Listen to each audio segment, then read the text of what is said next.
Plus General Casimero mga idol, 2 araw na lang magaganap na ang inaantay nating laban ng ating pambato na si Alas. Ang nag-iisang angas ng Pinas kontra kay American-Mexican na si Saul Sanchez. Isa daw malupit, isang the best na kung saan mahihirapan daw itong si Cuadro Alas General Casimero kay Saul Sanchez sapagkat daw ito ay aktibo talaga daw mga idol. Compare daw kay Cuadro Casimero na isang taong hindi napalaban. Ayun nga dito sa isang malaking channel mga idol, bakit daw wala pang odds itong laban ni Cuadro Casimero Sanchez? Pero nang dumating na po si Sanchez mga idol, karoon na po ito ng odds mga idol.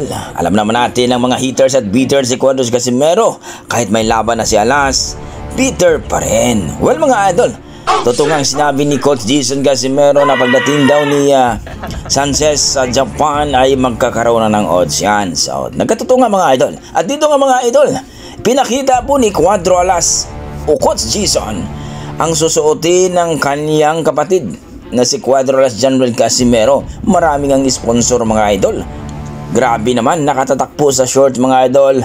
At dito nga sa courtesy by Cuadro Alas Casimero, makikita natin dito o Kuya Lods ang talaga namang napakaganda at napakaangas na susuotin ni Cuadro Alas Casimero ngayong linggo na yan mga idol. At grabe din, talagang masasabi mo na maraming nag-i-sponsor mga idol at panigurado maraming manunood dito nga mga idol. Dito nga sa Pilipinas ay talaga namang pinag-uusapan ang laban ni Cuadro Alas General Casimero. Ay na ito mga idol, mabiter man o basher mga idol ay nag-aantay talaga na matalo itong si Cuadro Alas Casimero.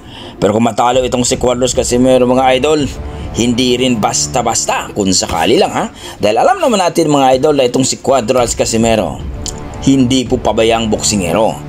Doon nga sa laban ni Ugoni ay bugbog nga si Ugoni mga idol, pero tinigil lang ng referee sa 4 rounds. Pero dito mga idol, same height lang sila mga idol. Itong si Saul Sanchez, napakagandang laban daw talaga ito. At dito nga natin makikita, muling maglalaban ng Mexicano at ang ating pambato na si Alas mga idol. Pilipino versus Mexico ito mga idol. Kaya sa mga tumalpak daw dyan, alam natin ang ating tatalpakan. Kung manalo kayo sa talpakan ng knockout, sigurado mga idol, malaki talaga ang makukuha nyo. Well mga idol, sino kaya sa tingin nyo ang mananalo sa dalawa?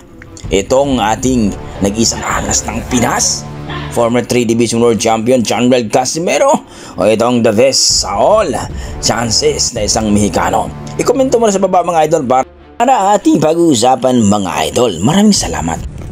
Aba, my guys, oh.